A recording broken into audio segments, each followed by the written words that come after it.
ونستغفره ونؤمن به ونتوكل عليه ونعوذ بالله من شرور أنفسنا ومن سيئات أعمالنا من يهده الله فلا مضل له ومن يضلله فلا هادي له ونشهد أن لا إله إلا الله وحده لا شريك له ونشهد أن سيدنا ومولانا محمدا عبده ورسوله صلى الله تعالى عليه وعلى آله وصحبه وبارك وسلم تسليما كثيرا كثيرا.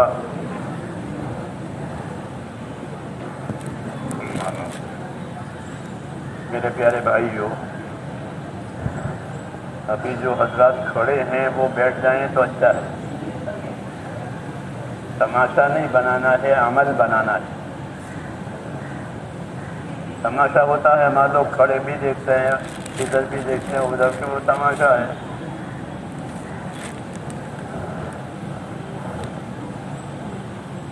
ہمارے ہاں تماشے کی، کھیل کی کوئی چیز نہیں ہے. جو کچھ ہے وہ عمل ہے اور آخرت بنانے کی ترتیب ہے کہ مرنے کے بعد کی زندگی بن جاوے، یہ اس کی ترتیب ہے.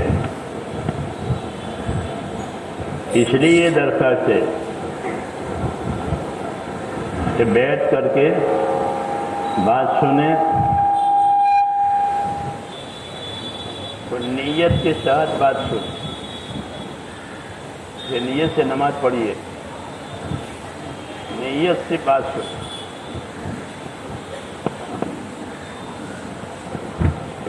بات سننا یہ کانوں کا عمل ہے، بولنا زبان کا عمل ہے، سننا کانوں کا عمل ہے. ہم سمجھیں اس بات کو کہ اللہ تعالی ہم سے کیسا سننا چاہتے ہیں، سننے والے کیسے ہونے چاہیے، اور ان کو سننے پر کیا دیں گے. اللہ ان کو سننے پر کیا دیں گے، کیونکہ یہ سننا خالی سننے کے لیے نہیں ہے. جیسے گانا ہوتا ہے وہ سننے کے لیے ہوتا ہے، گانا سننے کے لیے ہوتا ہے. یہ ایسا نہیں ہے. اللہ تعالیٰ سننے والوں کو بشارت اور خوشخبری دیتے ہیں. فبشر عباد الذين يستمعون القول ويتبعون احسنه. یہ فرما رہے ہیں بشارت دیجئے بندوں کو، خوشخبری دیجئے بندوں کو. اللہ چاہتا تو دھمکا کر بھی کہتا کہ خبردار، لیکن ایسا نہیں کہہ رہے ہیں، بلکہ خوشخبریاں دے رہے ہیں. اپنے انعام کی، اپنے اکرام کی، اپنی مدد کی خوشخبری دیتے ہیں کہ اللہ کے انعامات بھی ہوں گے، اللہ کی مدد بھی ہوگی، اللہ کی طرف سے اکرام بھی ہوگا، دعاؤں کی قبولیت بھی ہوگی. یہ سب بشارتیں ہیں، لیکن ان بشارتوں کا تعلق کرنے سے ہے، نہ کرنے کے لیے کوئی جب نہیں کیا تو کوئی بشارت نہیں. اس لیے کہ بشارت دو، خوشخبری دو میرے بندوں کو کہ جو بات سنتے ہیں کیسے سنتے ہیں، یا ارادے کے ساتھ سنتے ہیں. بات ارادے کے ساتھ سنی جائے، بے ارادہ نہ سنی جائے. ارادے کے ساتھ سن کہ سن رہا ہوں بات، اور سن کر کے عمل بھی کروں گا. سن کر کے اپنی ذمہ داری پوری کروں گا جو اللہ کی طرف سے آئی ہے. اس کو سننا کہتے ہیں. تو ان کے لیے کہا یہ کہ بشارت دیجیے بندوں کو جو ہماری بات کو سنتے ہیں، وہ سن کر کیا کرتے ہیں. آج رواج ہے کہ کوئی بات کر رہا ہو کیا اسے ٹیپ کر لو، اور یہ کافی نہیں ہے. یہ یاد رکھو کہ دین جو اترا ہے وہ مشینوں کے لیے نہیں اترا ہے، دلوں کے لیے اترا ہے. یہ ہاں اگر مشینوں کے لیے ہوتا تو حضور صلی اللہ علیہ وسلم کو اللہ سب سے بڑا مشین دیتے کہ ساری دنیا میں قیامت تک بات پھیلتی رہے. بہت بڑی غلطی ہے یہ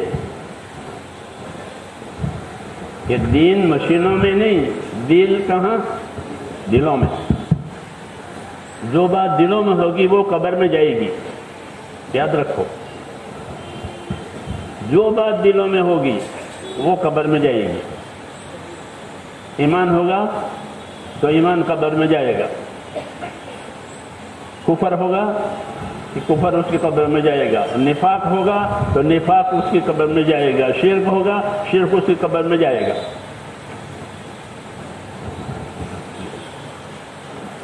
تو دین جو ہے میرے بھائیوں مشینوں پر نہیں آیا ہے، تو کس پر آیا ہے؟ کہ تو دلوں کے لیے آیا ہے. اس لیے اس کو اندر اترنا چاہیے. جیسے دوا اندر اترے تو فائدہ دے. آپ جیب میں دوا رکھیں، شیشی میں دوا رکھیں، الماری میں رکھیں، کیا ہوتا ہے؟ کچھ نہیں، نمائش ہے، دکھاوا ہے.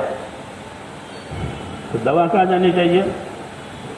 حضرت فرماتے ہیں دوا جس طرح جسم میں جاتی ہے فائدہ دیتی ہے، اس طرح دین دل میں جائے گا تو فائدہ ہوگا. کیونکہ وہ دلوں پر ہی اترا ہے. حضور صلی اللہ علیہ وسلم وہی آتی تھی وہ دل پر اترتی. اس وقت آپ کی حالت بدل جاتی تھی. جب وہی اترتی تھی وہ دل پر اترتی. اس لیے دلوں کی دین کی جگہ یہ تو دل ہے، مشین نہیں ہے.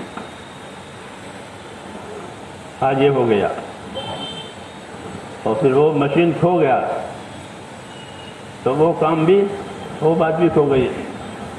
ہمارا ایک عزیز تھا، اس نے بہت سی تقریر کاپی بھی لکھ رکھی تھی، وہ کاپی کھو گئی.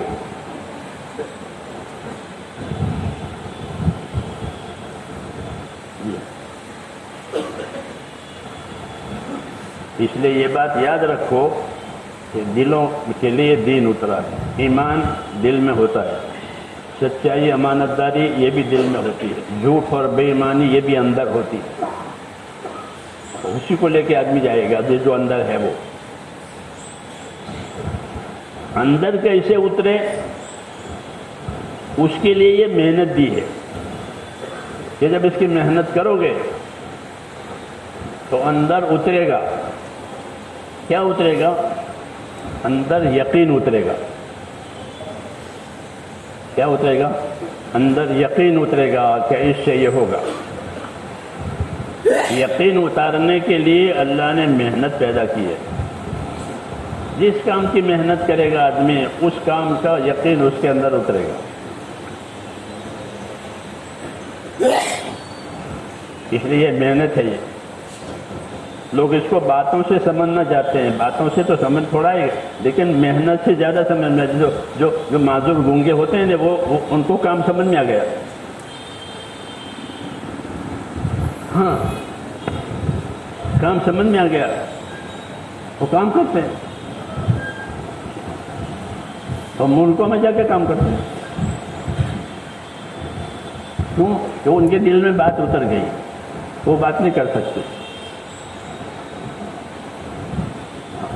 اس لیے ہم یہ نیت کریں کہ اس کام کے لیے ہم محنت کریں گے، کہ محنت کی وجہ سے یہ بات اندر یقین اترتا ہے. پھر کچھ کہنے کی ضرورت نہیں پڑتی. آدمی کی محنت یہ اندر یقین اتارتی ہے، اور کوئی چیز اندر نہیں اتارے، اس کی محنت اندر اتارتی ہے. دیکھو ایک ہمارے ہاں مٹکے بنتے ہیں، ایک مٹی کے برتن بنتے ہیں. مٹی ہے، گارا ہے، گارا ہے، کوئی قیمتی مٹیریل نہیں ہے.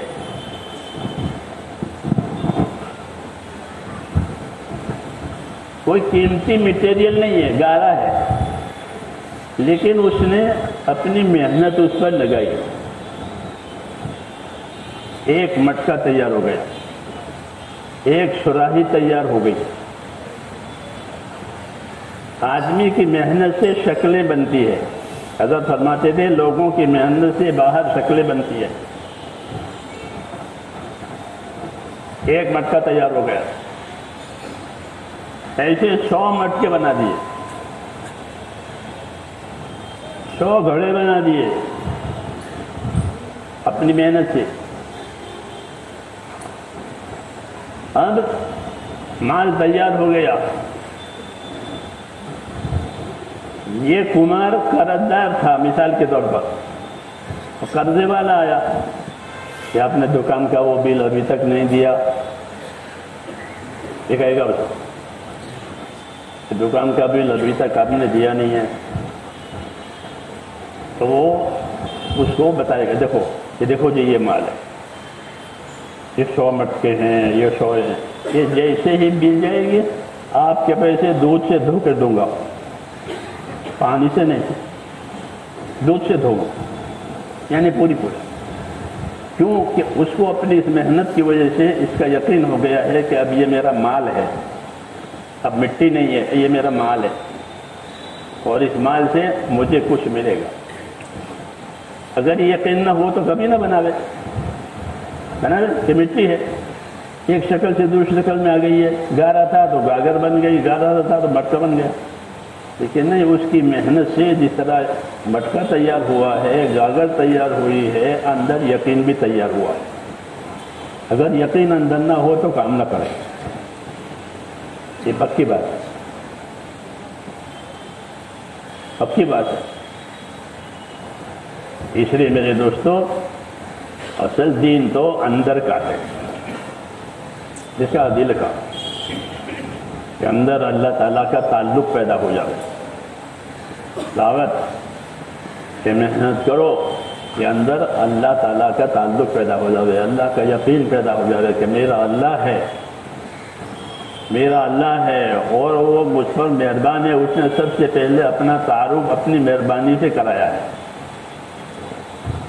بسم اللہ الرحمن الرحیم، اللہ الرحمن الرحیم. کہ اللہ کون ہے؟ کہ بے حد مہربان، رحم کرنے والا ہے. اپنے نام کے ساتھ اپنا تعارف اپنی رحمت سے کرایا ہے.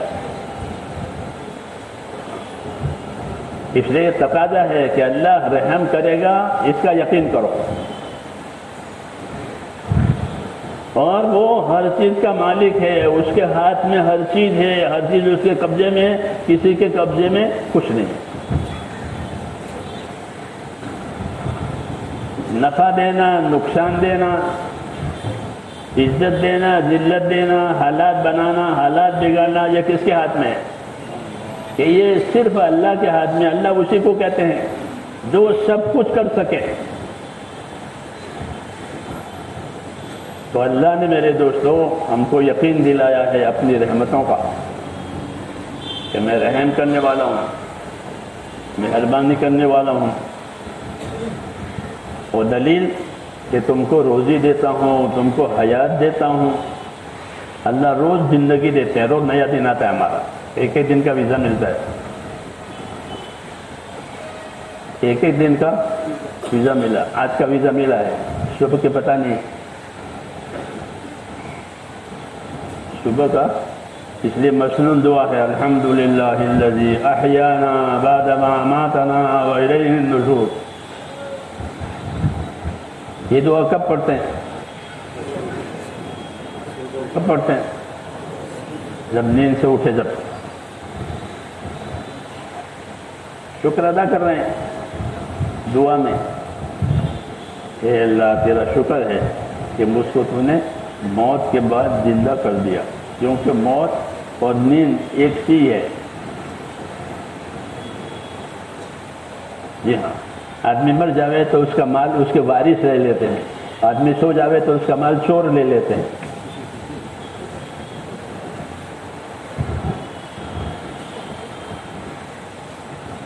صحیح کہہ رہا ہوں غلط کہہ رہا ہوں؟ آدمی مر جائے تو اس کا مال اس کے وارث لیں گے، اس کا کچھ نہیں ہے، وہ تو مر گیا. وہ سو جاوے تو جی ہاں، کہ نیند اور موت ایک سے ہے. اسے حضور صلی اللہ علیہ وسلم شکر ادا کرتے تھے کہ مر گیا تھا، اب آپ نے مجھ کو دوبارہ زندہ کیا، الحمدللہ الذی احیانا، شکر ہے اللہ کا کہ نے مجھ کو دوبارہ زندہ کر دیا مرنے کے بعد۔ یہ سب اللہ تعالیٰ کی قدرت ہے کہ زندگی کیا نام نیند بھی دیتے ہیں، آرام بھی دیتے ہیں، تھکن بھی پیدا کرتے ہیں، تھکن بھی پیدا ہوتی ہے آدمی میں۔ فرمایا تمہاری تھکن کے لیے ہم نے نیند کو پیدا کیا۔ آدمی تھک جاتا ہے کام کرتے کرتے، تو اس کا کیا علاج؟ سو جائے، تو سونے سے اس کی تھکن ختم ہو جائے گی۔ جیسے کھانے سے بھوک ختم ہو جاتی ہے، پینے سے پانی پینے سے پیاس ختم ہو جاتی ہے۔ یہ سب اللہ تعالیٰ کے احسانات ہیں۔ وہ بتاتے ہیں کہ میرا معاملہ تمہارے ساتھ رحمتوں کا اور مددوں کا ہے۔ کیسا ہے؟ ہاں، اگر آدمی سوچے، اس لیے سوچنا چاہیے اس کو کہ اللہ کا معاملہ ہمارے ساتھ رحمتوں کا ہے، مددوں کا ہے، برکتوں کا ہے، برکت دیتے ہیں، برکت دیتے ہیں۔ ایمان والوں کو برکت ملتی ہے۔ ایمان والوں کو جب وہ اپنے ایمان کے کام کریں گے تو ان کو برکتیں ملے گی، وہ برکت دے کر دنیا کے مسائل کو آسان کر دیں گے۔ اس لیے انبیاء کرام اور اللہ کے نبی اللہ سے برکت مانگا کرتے تھے۔ اللہم بارک لنا فیما اعطیتنا ولا تحرمنا برکت ما اعطیتنا۔ کہ اللہ ہم کو ہمارے کاموں میں اور ہماری چیزوں میں، ہمارے اسباب میں برکت دے، برکت سے محروم نہ فرما۔ تو یہ سب میرے دوستو اللہ تبارک و تعالیٰ کے احسانات ہیں ہمارے ساتھ۔ اس کو سوچتے رہنا چاہیے۔ اس کو سوچنے سے اللہ کا تعلق پیدا ہوتا ہے، اللہ کے احسانات کو، اللہ تعالیٰ کی نعمتوں کو۔ اس کو سوچنے سے اللہ کا تعلق پیدا ہوتا ہے، اور اللہ کا تعلق پیدا ہونا ضروری ہے، اس لیے کہ جتنے تعلقات دنیا میں ہیں وہ سب ختم ہو جائیں گے، کٹ جائیں گے موت پر تعلقات ختم ہو جاتے ہیں۔ ایک تعلق اللہ تعالیٰ کا باقی رہتا ہے، اور وہ دو قسم کا ہوگا۔ کتنا ہوگا؟ دو قسم کا۔ ایک تعلق اللہ کا ایسا ہوگا بندے کے ساتھ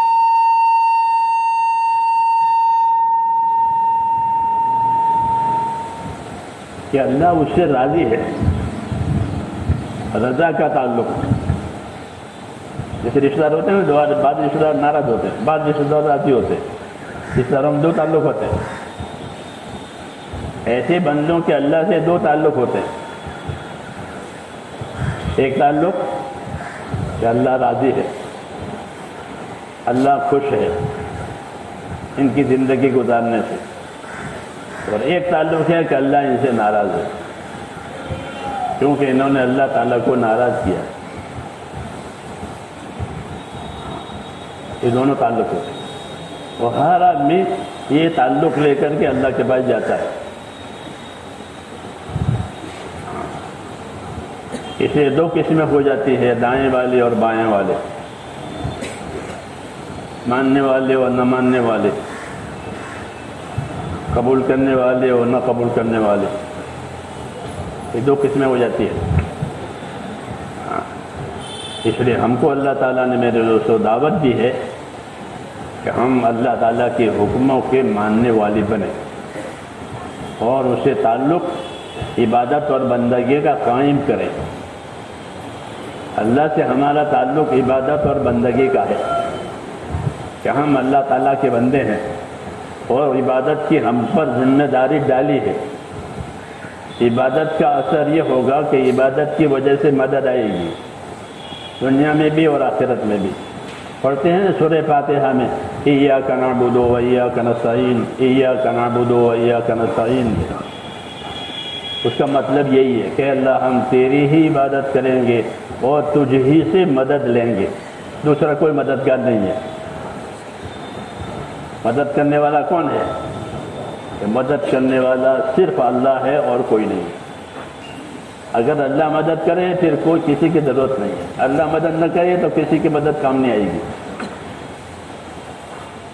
یہ تعلیم دی ہم کو، لا الہ الا اللہ، ایک اللہ ہے، وہی عبادت کے لائق ہے، وہی کام بنانے والا ہے، وہی عزت ذلت دینے والا ہے، وہی حالات پیدا کرنے والا ہے، اسی کے ہاتھ میں سب کچھ ہے۔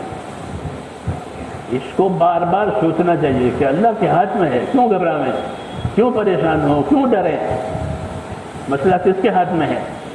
تو مسئلہ اللہ کے ہاتھ میں ہے۔ ہاں، مسئلہ اللہ کے ہاتھ میں ہے۔ دنیا کے حالات آئیں گے جائیں گے، جیسے بچپن آیا چلا گیا، جوانی آئی چلی گئی، بڑھاپا آیا چلی گئی، موت آئی۔ یہ حالات ہر آدمی کی زندگی، ہر آدمی کی ذات پر گزرتے ہیں یہ حالات، ایسے نہیں کہ اور حالات پیدا ہو گئے، نہیں، حالات تو ہر آدمی کی زندگی پر آتے ہیں۔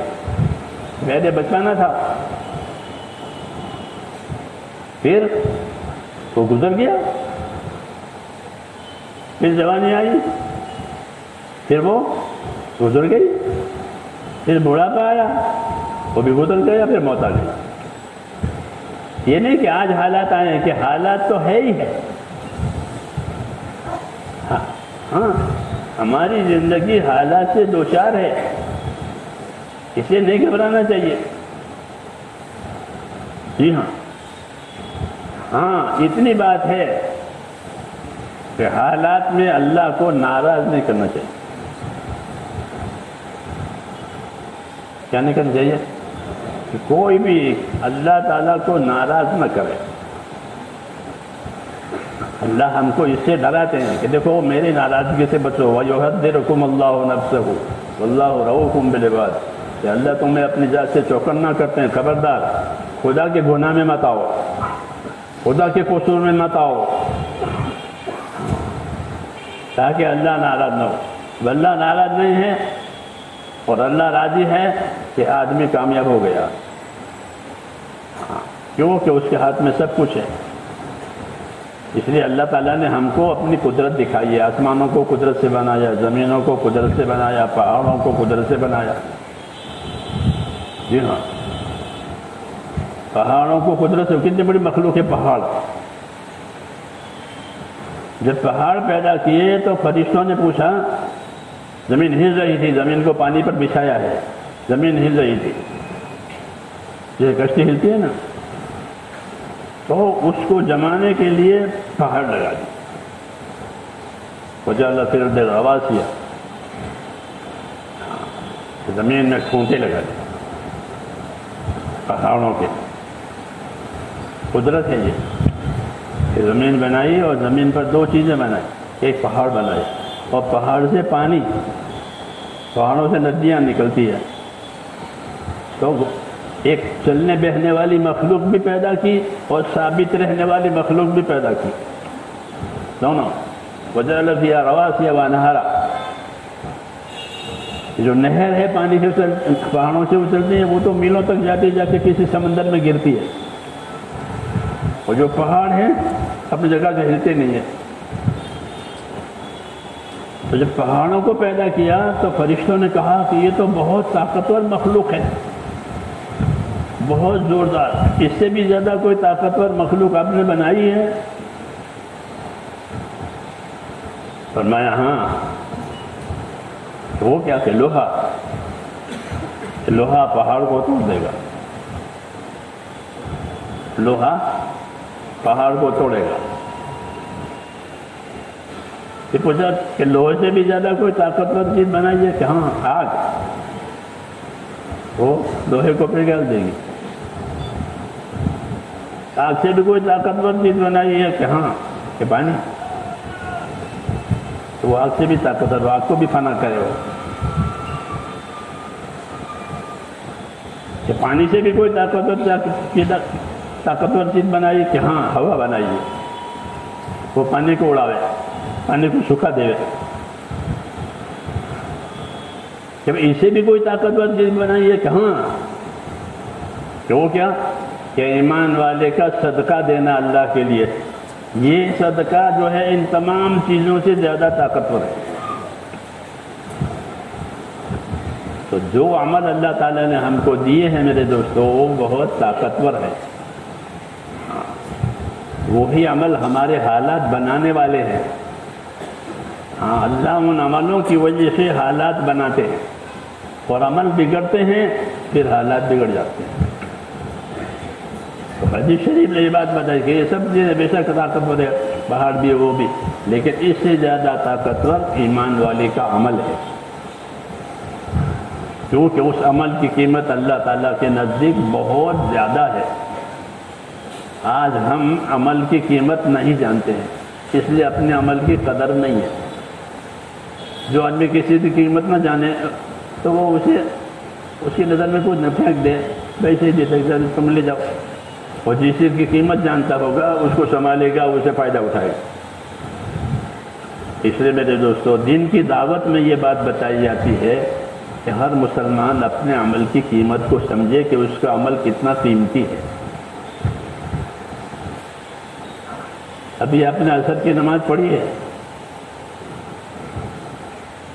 عصر کی نماز پڑھنے والے کو کیا دیں گے؟ عصر کی نماز پڑھنے والوں کو کیا دیں گے؟ اور عصر سے پہلے 4 سنتیں بھی پڑھی ہوگی بہت سو نے۔ بہت سے بندے ایسے ہوتے ہیں پابند ہوتے ہیں، انہوں نے سنتیں بھی پڑھی ہیں اور عصر بھی پڑھی ہے۔ انہیں مثال کے طور پر تم کہ اللہ کے ہاں عمل کی کیا قیمت ہے، جس کی تبلیغ ہے زندگی عمل والی بناؤ۔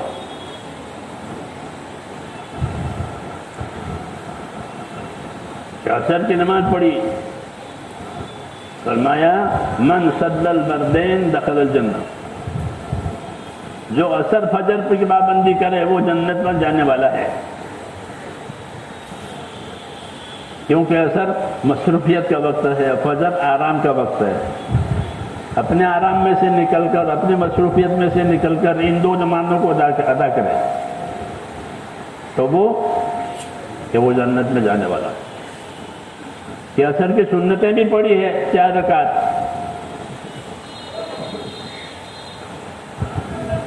تو 4 رکعت سنت پڑھنے والے کو کیا ملے گا؟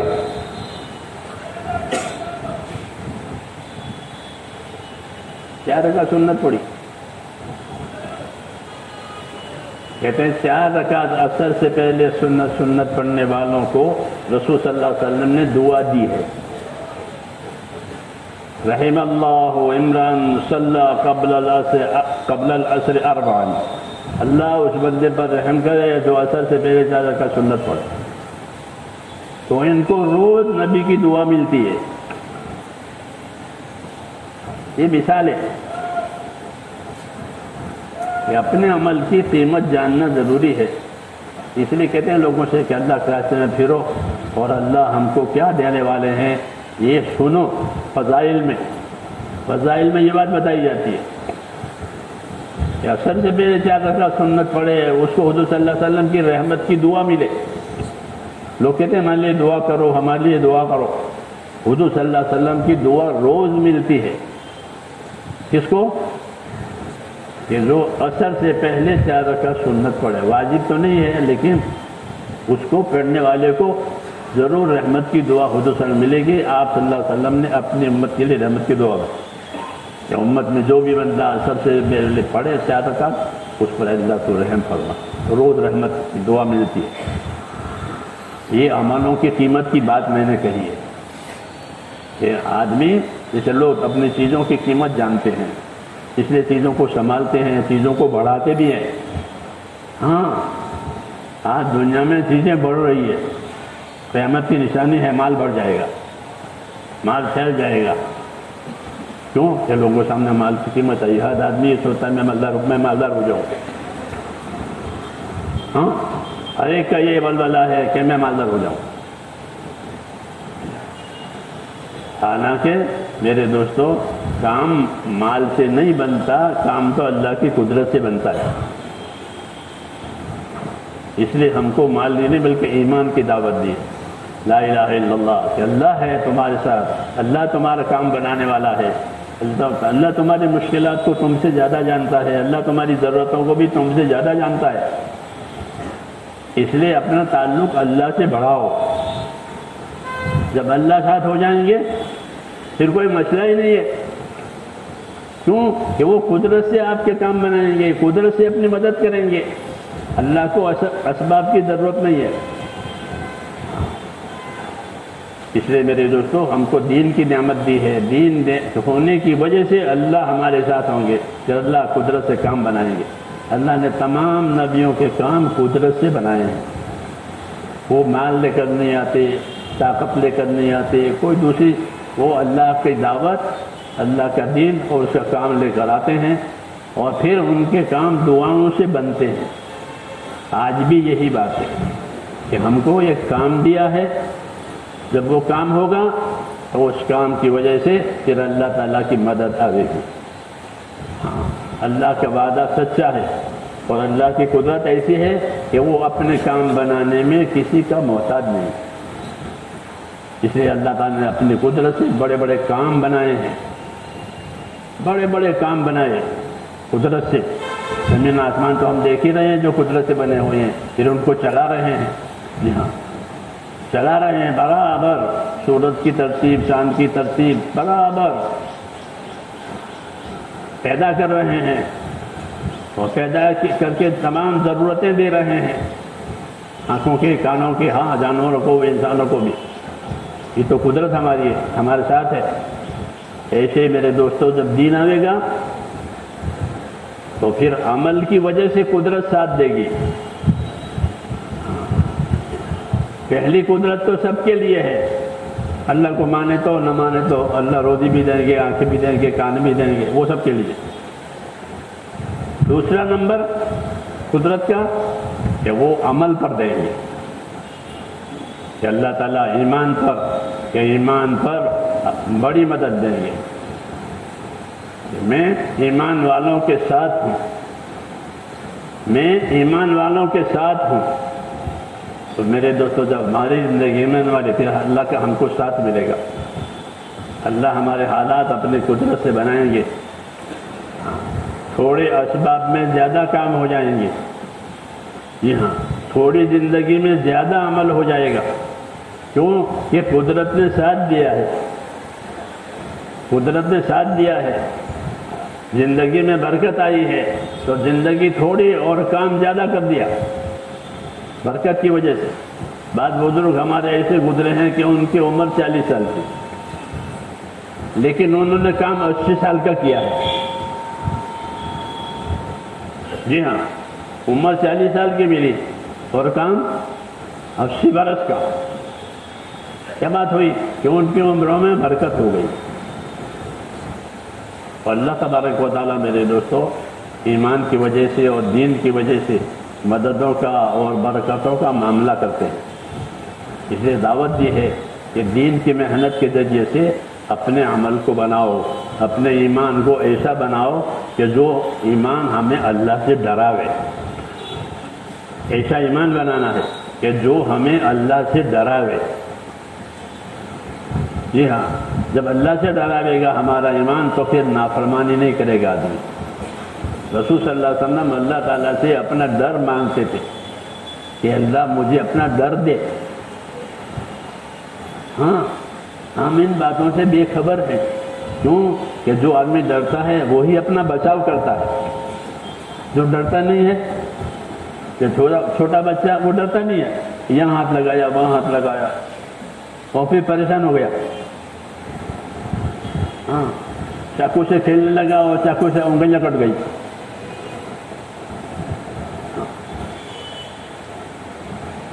کیوں کہ وہ ڈرتا نہیں کہ چاقو ہے، یہ ماچس ہے۔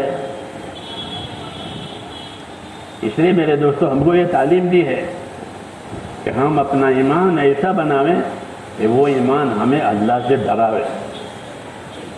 جتنا بندہ اللہ سے ڈرتا ہے اتنا وہ اللہ کی رحمتوں سے قریب ہوتا ہے۔ اس لیے حضور صلی اللہ علیہ وسلم اللہ کا ڈر مانگتے تھے۔ کہ اللہ مجھے اپنا ڈر ایسا عطا فرما کہ وہ مجھے تیری نافرمانی تک جانے نہ دے.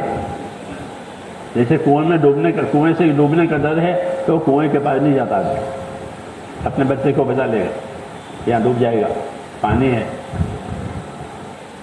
ایمان سیکھنے کا یہ مطلب ہے کہ اللہ کے راستے میں ایمان سیکھو. تو ایمان سیکھ کا کیا مطلب ہے؟ مجھے کوئی ڈگری ہے کہ نہ، کہ اللہ کی باتیں سنو، خوف کی، رحمت کی، اور پھر عمل کرو، اور پھر اللہ سے خوف مانگو کہ مجھے اپنا خوف دے. جب خوف دے گا تو پابند ہو جائے گا. ڈرنے والا پابند ہوتا ہے، نہ ڈرنے والا آوارہ ہوتا ہے. اس لیے حضور نے تعلیم دی ہے کہ اپنا ایمان پیدا کرو، اور ایمان پیدا کرنے کا مطلب یہ ہے کہ اللہ سے اپنا خوف مانگو کہ اللہ مجھے اپنا خوف دے کہ میں تیری نافرمانی نہ کروں. کیونکہ نافرمانی کرنے سے اللہ ناراض ہوتے ہیں، اور ناراض ہو کر حالات بگاڑ دیتے ہیں. حالات بگاڑ دیتے ہیں. پھر کوئی کتنی حیثیت والا ہو، کتنی طاقت والا ہو، اگر اللہ اسے ناراض ہے اللہ اس کے حالات بگاڑ دے. لیکن ایک دم حالات نہیں بگاڑتے، بلکہ پہلے اپنی بات پیش کرتے ہیں. یہ دستور ہے اللہ تعالیٰ کا کہ ہم، اللہ فرماتے ہیں ہم سمجھائے بغیر سزا نہیں دیتے. یہ دستور ہے، میری بات سمجھ رہے ہیں نہیں؟ اللہ کا دستور ہے. فرماتے ہیں ہم پہلے سمجھائیں گے، بات پہنچائیں گے، اس کے بعد معاملہ ہوگا سزا وجہ کا. اس لیے اللہ تعالیٰ اپنے دین کی بات، اپنے کام کی بات بندوں تک پہنچاتے ہیں. نبیوں کے ذریعے سے موسیٰ نوح علیہ السلام نے 950 سال تک بات پہنچائی. 950 سال تک تبلیغ کی. کتنے چلے ہو گئے 950 سال کے؟ تو انبیاء کرام تو سالوں کے حساب سے کام کرتے تھے. تم لوگ تو دنوں کے حساب سے کام کرتے ہو. تمہیں 40 دن لگائے، تو وہاں سالوں کا حساب ہے اللہ کا، یاد رکھو. جی دونوں 950 سال تبلیغ کی. ایک کام ہے جو اللہ تعالیٰ نے دیا ہے، عمل ہے جو اللہ نے دیا ہے. سمجھ میں آئی نا بات؟ جب وہ عمل صحیح ہو جاتا ہے تو اللہ تعالیٰ سب سے پہلے اپنا کام سمجھاتے ہیں، اپنا کام پہنچاتے ہیں، بات پہنچاتے ہیں. اگر بات اس نے قبول کر لی تو یہ خوش نصیب ہے، آگے عمل کی رہے، راستہ آسان کرے گا. پھر اور چلے گا تو اور راستہ آسان ہوگا، پھر اور چلے گا تو اور راستہ آسان ہو جائے گا، یہاں تک کہ موت تک آسانیاں آتی رہے گی. یہ اصول ہے. اور بات نہیں مانی، سمجھ میں بھی آئی ہے کہ صحیح یہی ہے، صحیح راستہ ہے، لیکن نہیں کرتے. تو اب کیا ہوگا کہ اب حالات بگڑیں گے. سب سے پہلے پریشانیاں آسمان سے دلوں میں اترتی ہے. یہ یاد رکھو کہ دلوں کا تعلق اوپر سے ہے، بدن کے باقی حصوں کا تعلق نیچے سے ہے. دل ایک ایسا حصہ ہے بدن کا کہ اس کا تعلق اوپر سے، نیچے سے نہیں ہے. آپ کو کمر میں درد ہوئی، آپ نے کوئی گولی کھائی، کوئی اور درد پلا، تو کمر میں آرام ہو جائے گا. لیکن کسی کا دل پریشان ہے تو کوئی دوا نہیں ہے دوا کہ دل کی پریشانی کا یہ انجیکشن ہے، یہ ڈوز ہے، ایسا. تو جب اللہ تعالیٰ کی ناراضگی ہوتی ہے تو سب سے پہلی سزا کے اندر دلوں میں پریشانیاں اتاری جاتی ہیں، وہ پریشان ہے. اور یہ یاد رکھو کہ ہر آدمی کی پریشانی کا ویلیو اتنا ہوگا جتنا اس کی ذات کا ویلیو ہے. ایک آدمی لکھپتی ہے تو اس کی پریشانی بھی اتنا ہی وزن کی آئے گی. ایک آدمی کروڑ پتی ہے تو اس کی پریشانی کہ اسی کے حساب سے آئے گی، کیونکہ وہ آسمان سے آتی ہے. سمجھ میں آئی نا بات؟ کہ اس کی پریشانی کا اتنا ہی وزن ہوگا جس کا اتنا اپنا وزن ہے. اور یہ بات اللہ کے سوا دوسرا کوئی نہیں کر سکتا. اس لیے پریشانیاں آتی ہیں، پریشانیوں کا ویلیو ہے.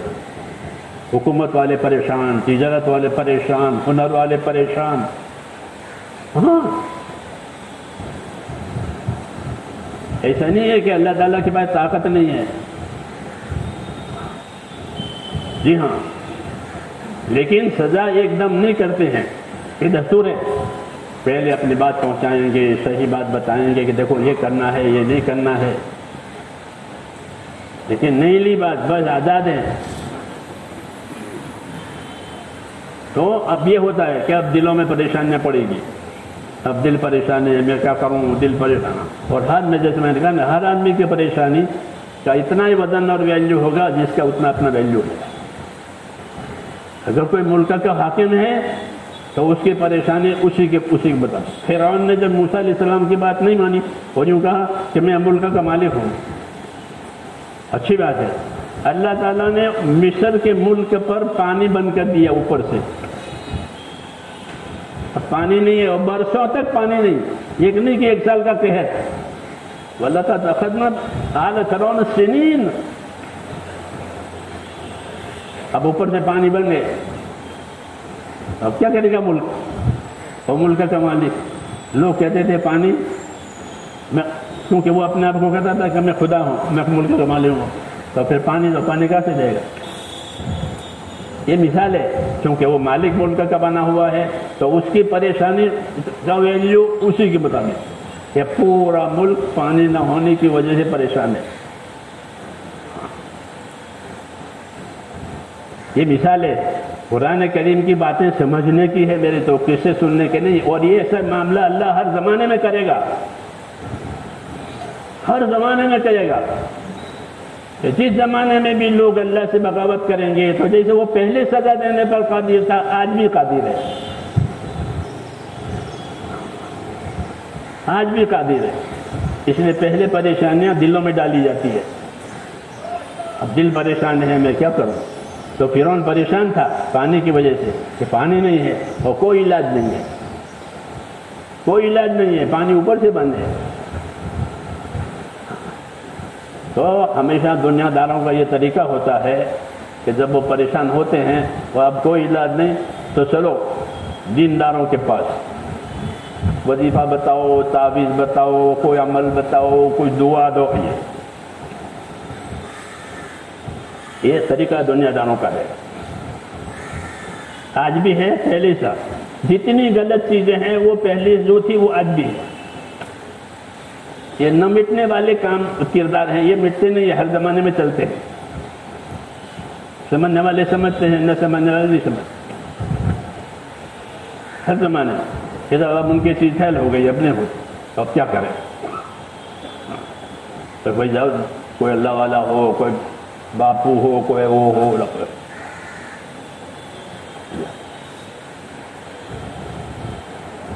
تو آپ کیا کریں؟ موسیٰ علیہ السلام کی بات تو مانی نہیں. موسیٰ علیہ السلام نے ملک مصر میں اللہ کی بات پھیلائی، اللہ کے بندوں کو اللہ کی طرف بلانے کا کام چلایا. تو اس نے دھمکی دی موسیٰ علیہ السلام کو کہ موسیٰ یا تو یہ بات چھوڑو یا پھر ہم تم کو بند کریں گے.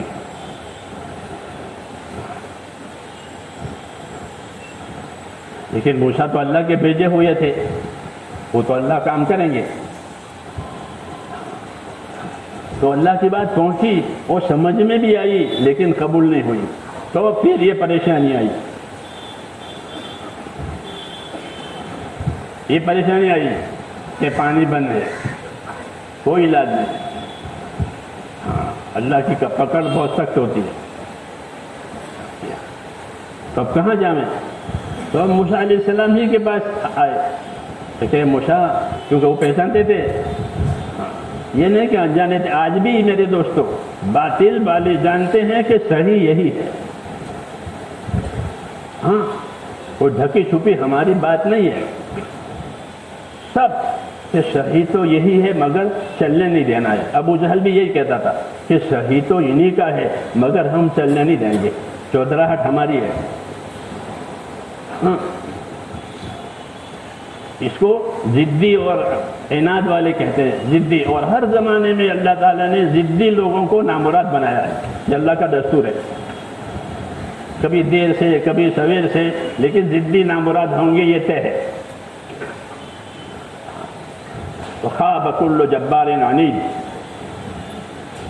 کہ جتنے زبردست ضدی والے ہیں، ضدی والے ہیں، اللہ انہیں نامراد کرے گا۔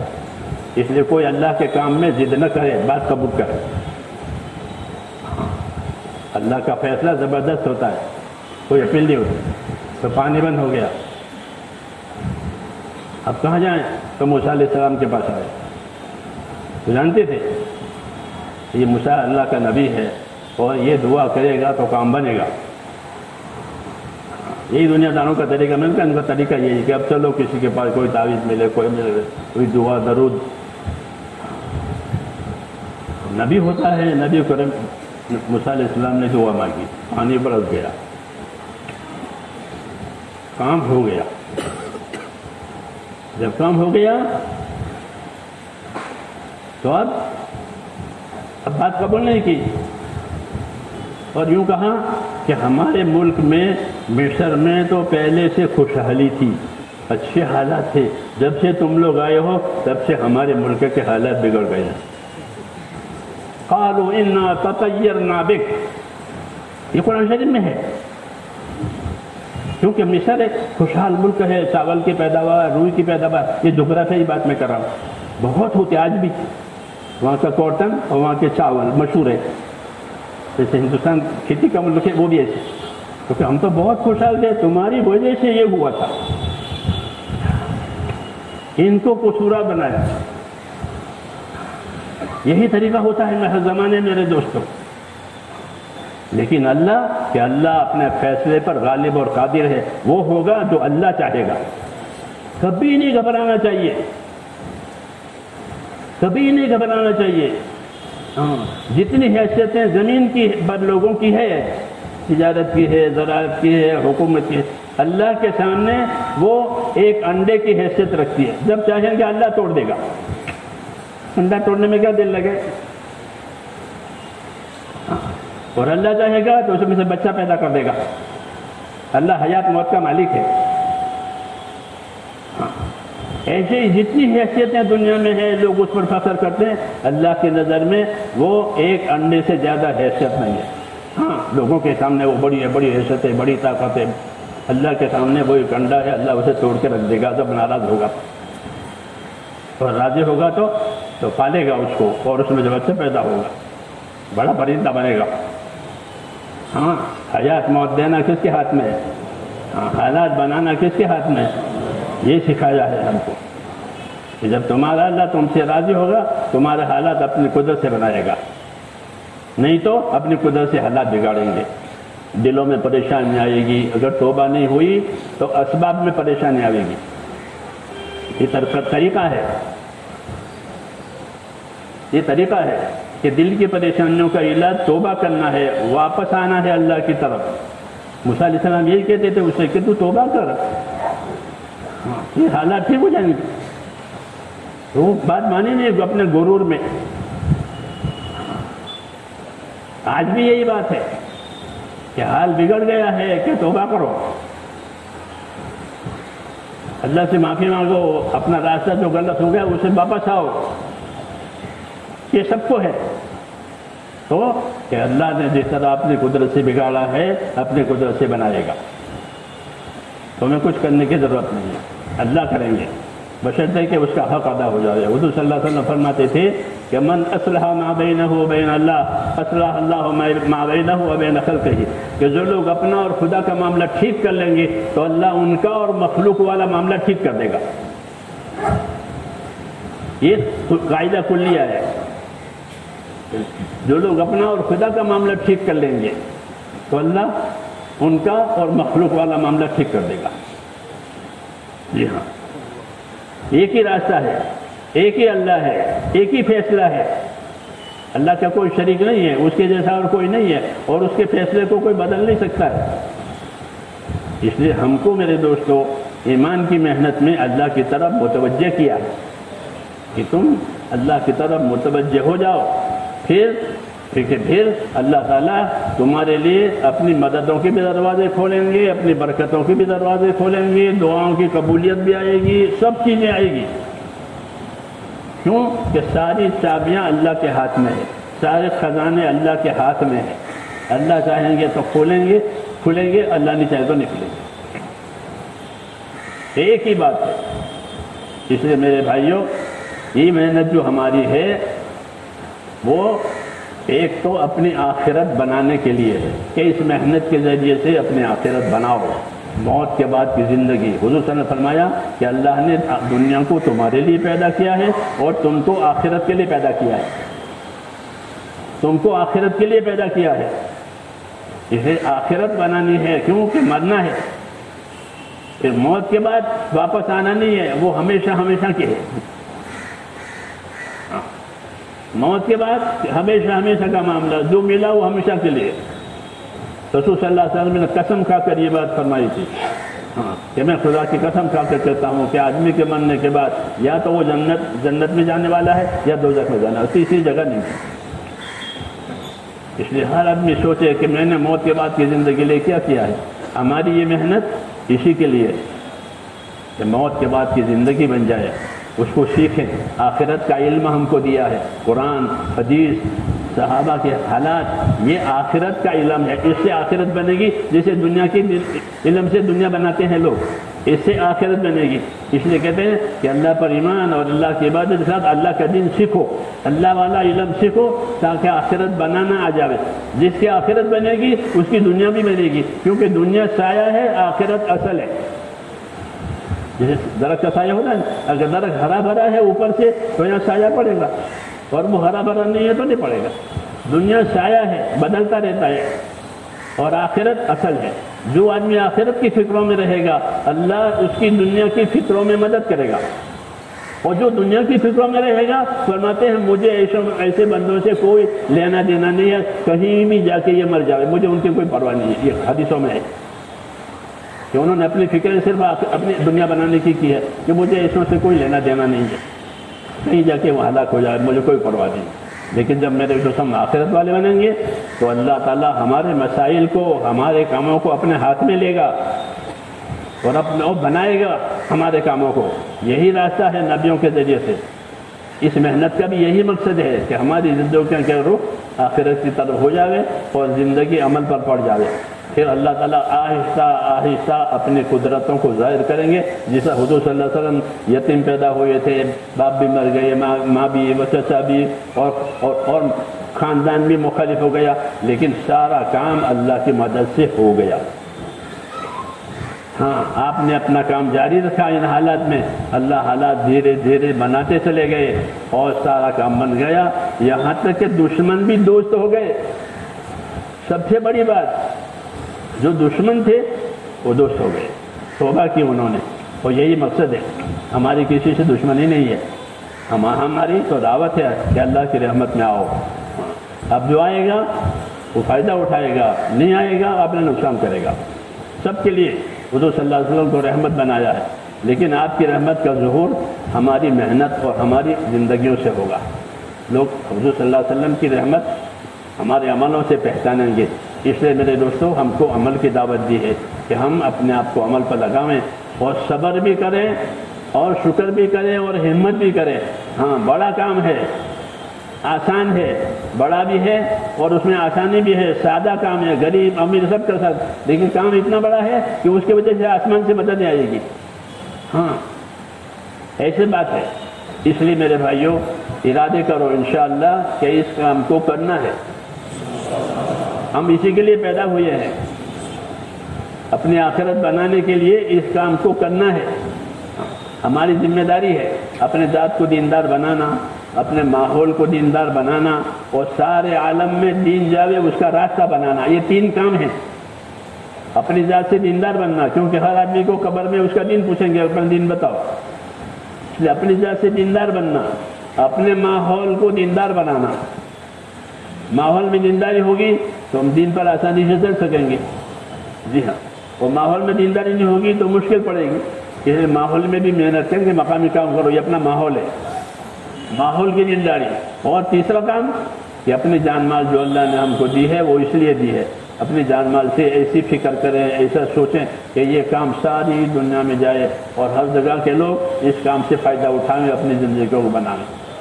تین کام: اپنی ذات سے دیندار بننا، اپنے ماحول کو دیندار بنانا، اور سارے عالم میں دین پہنچے اس کی فکر کرنا، جس کو سوچنا، اس کی ترتیبیں بنانا۔ اسباب مسلمانوں کو اپنے دین کا کام کرنے کے لیے دیے ہیں، پہلے نمبر میں دین کا کام کرے تو اللہ اس اسباب میں برکت دے گا۔ جو اسباب اللہ پر لگیں گے، اللہ کے دین پر لگیں گے، اس میں برکت ہوگی۔ اس لیے حضور فرماتے تھے کہ مجھے یہ ڈر نہیں ہے کہ تم محتاج فقیر ہو جاؤ گے، کام یہ ایسا ہے کہ برکتیں آئے گی، ہاں برکتیں آئے گی، حالات میں بہتری آئے گی۔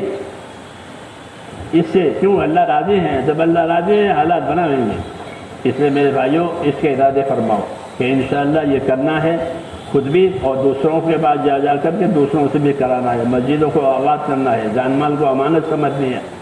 تو اس کے لیے تیار ہے؟ کون کون تیار ہے بتاؤ؟ ہمارے ہاں ہاتھ نہیں اٹھتے، قدم اٹھتے ہیں۔ دنیا میں ہاتھ اٹھاتے ہیں اور گنتے ہیں، یہ طریقہ ہمارا نہیں ہے، بے بنیاد ہے۔ قدم اٹھے، جیسے نماز کی اذان ہوئی تو قدم اٹھے گا، دعوت پر قدم اٹھتے ہیں ہمیشہ، اذان پر قدم اٹھیں گے مسجد کی طرف، اور دین کی دعوت پر کہ قدم اٹھیں گے اللہ کے راستے کی طرف۔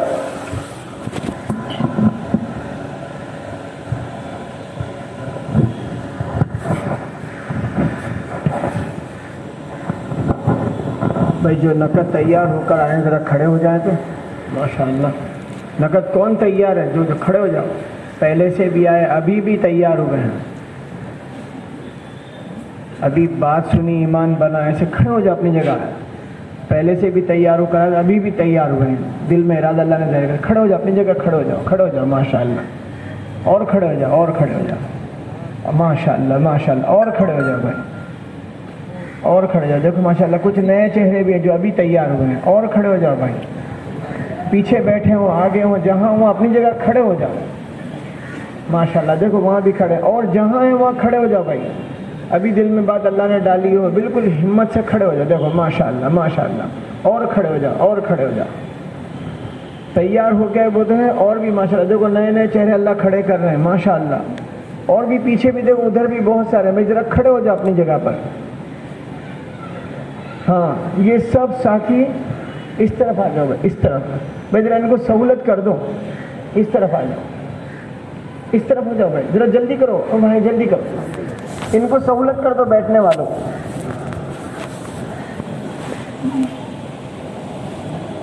بتا دوں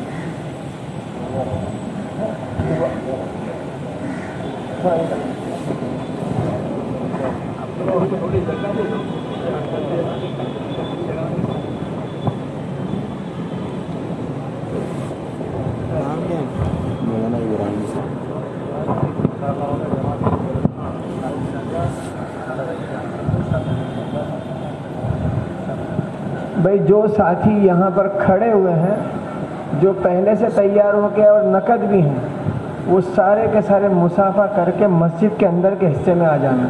ابھی ان کی ابھی ترتیب بنانی ہے، مصافحہ کر کے فوراً سب اندر جائیں گے۔ مصافحہ صرف جماعت میں جانے والوں کا ہی ہوگا اور کسی کا نہ ہوگا، اور اللہ کو سب معلوم ہے۔ ابھی دعا ہوگی، بیٹھو اندر دعا کرنا، جماعت میں جانے والے مصافحہ کر لو۔ فضل بھائی اندر چلے جاؤ نا، ناصر جی اندر چلے بھائی، صرف جماعت میں جانے والے۔ بھائی تم جماعت میں جا رہے ہو، سلام کرو، مصافحہ کرو، آگے بڑھو۔ جو نقد تیار ہوئے وہ بھی پہلے سے تیار ہو گئے، وہ بھی اندر ایک جگہ جمع ہو جاؤ، سب جلدی جمع ہو جاؤ۔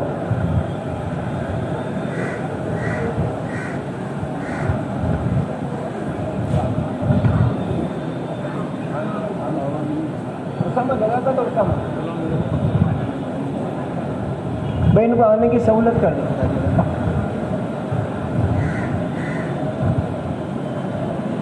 سلام کرو، مصافحہ کرو۔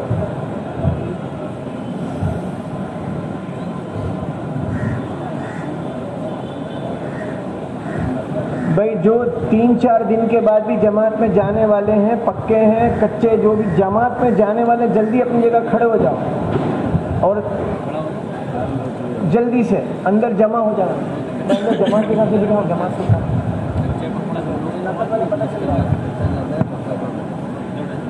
بدل میں نقد والے پھر پتہ چلے گا کون ہے. سلام کر کے بسا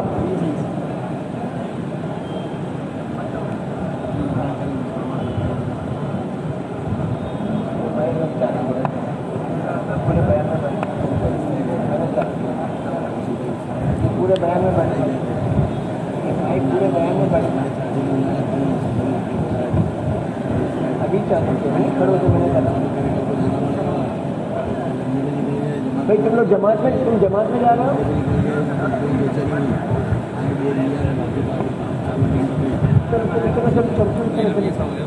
چلو بھائی جلدی چلو.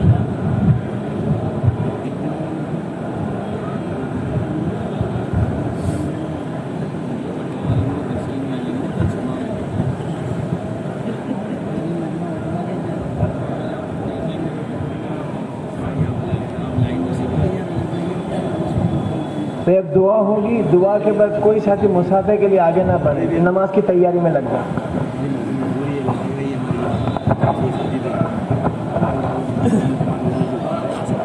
دیکھو بھائیو، ایک ضروری بات یہ ہے کہ دعا صرف اجتماع میں نہیں کرنی ہے، بلکہ دعا ساری عمر مانگنی ہے. ہم اجتماعی دعا اس لیے مانگتے ہیں تاکہ لوگ انفرادی طور پر بھی دعا مانگنا سیکھیں. اپنے گھروں میں بھی دعا مانگے، اپنے ضرورتوں میں ہر جگہ دعا مانگے. دعا تو ہر جگہ مانگ سکتے ہیں. دعا مومن کا ہتھیار ہے.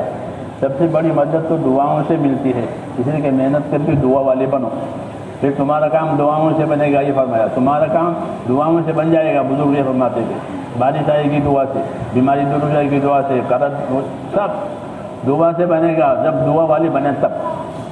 یہ کام ایسا ہی ہے.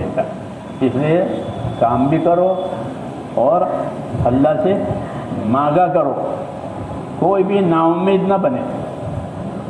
1 مرتبہ مانگے، 10 مرتبہ، 100 مرتبہ مانگے. دعا تجربہ ٹرائی کرنے کے لیے نہیں کرنی ہے، بلکہ دعا تو اپنی حاجت پوری کرانے کے لیے اللہ تعالیٰ سے مانگتے ہی رہنا ہے.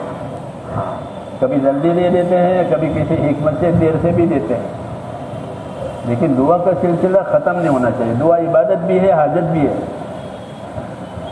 دعا عبادت بھی ہے. دعا مانگنے سے ثواب ملتا ہے، جیسے نماز پڑھنے سے ثواب ملتا ہے. دعا ہماری حاجت بھی ہے اور اللہ کی عبادت بھی ہے. اس کو سمجھنا ہے.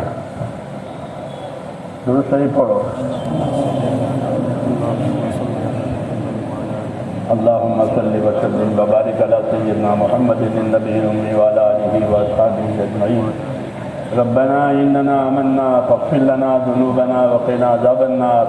اللهم اغفر لي ولوالدي واغفر يا رب لجميع المؤمنين والمؤمنات والمسلمين والمسلمات الأحياء منهم والأموات ولإخواننا الذين سبقونا بالإيمان ولا تجعل في قلوبنا غلا للذين آمنوا ربنا إنك رؤوف رحيم. اللهم اشرح صدورنا للإسلام. اللهم حبب إلينا الإيمان وزينه في قلوبنا وكره إلينا الكفر والفسوق والعصيان. اللهم اجعلنا من الراشدين. اللهم اجعلنا من الراشدين. اللهم اجعلنا من الراشدين. اللهم اقبل بقلوبنا إلى دينك وأقبل بقلوب جميع المسلمين إلى طاعتك. ربنا لا تزغ قلوبنا بعد إذ هديتنا وهب لنا من لدنك رحمة إنك أنت الوهاب. ربنا أرنا الحق حقا وارزقنا اتباعه وأرنا الباطل باطلا وارزقنا اجتنابه. يا حي يا قيوم برحمتك استغيث أصلح لنا شأننا كله ولا تكلنا إلى أنفسنا طرفة عين ولا تنز منا صالح ما أعطيتنا. اللهم آتنا أفضل ما تؤتي عبادك الصالحين وآتنا أفضل ما تؤتي الناس من المال والأهل والولد غير ضال ولا مضل. اے اللہ ہماری مغفرت فرما. اے مولا ہم پوری کی پوری امت تیرے دین احکامات کے بارے میں گنہگار ہیں۔ اے اللہ ہم کو اپنے گناہوں کا اقرار ہے، اپنی کوتاہیوں کا اقرار ہے، اپنی کمی کوتاہی کا اقرار کے ساتھ آپ سے معافی کی درخواست کرتے ہیں۔ اے اللہ ہماری مغفرت فرما دے، پوری امت کی مولا پوری مغفرت فرما، پوری امت کی پوری مغفرت فرما، امت پر سے اپنی ناراضگی کو اٹھا لے اے مولا، پوری کی پوری امت کو اے اللہ اپنے رضا والے راستے پر ڈال دے۔ اے اللہ موت تک اخلاص اور استقامت کے ساتھ ہم سب کو تیرے حکموں پر جمنے والا بنا دے۔ اے اللہ موت تک جمنے والا بنا دے، مرنے کا وقت آوے تو اے اللہ حسن خاتمہ نصیب فرما، شوئے خاتمہ سے حفاظت فرما، موت اور مابعد موت میں ہمارے لیے برکت مقدر فرما، موت کے بعد کی ہلاکتوں سے حفاظت فرما، موت کے بعد آنے والی رحمتوں سے ابدی طور پر ہم کو مالا مال فرما۔ اے اللہ پریشان حالوں کی پریشانیوں کو دور فرما، محتاجوں کی مدد فرما، بیماروں کو شفا عطا فرما۔ اے اللہ جو جس پریشانی میں ہے اپنے کرم سے اس کی پریشانیوں کو دور فرما دے اور رحمت اور راحت کا معاملہ فرما، اور جس کام کے لیے اللہ ہم کو آپ نے پیدا فرمایا ہے ایک ایک امتی کو اس کام کی توفیق عطا فرما، ایک ایک امتی کو اپنے دین کے کاموں کے لیے قبول فرما، اور دین کی جتنی محنتیں ہو رہی ہیں، جتنی دینی خدمتیں ہو رہی ہیں، ان تمام محنتوں کو قبول فرما، ان تمام خدمتوں کو قبول فرما، اس کے برکات کو ظاہر فرما اور اپنی مدد شامل حال فرما۔ اے اللہ اپنی مدد شامل حال فرما۔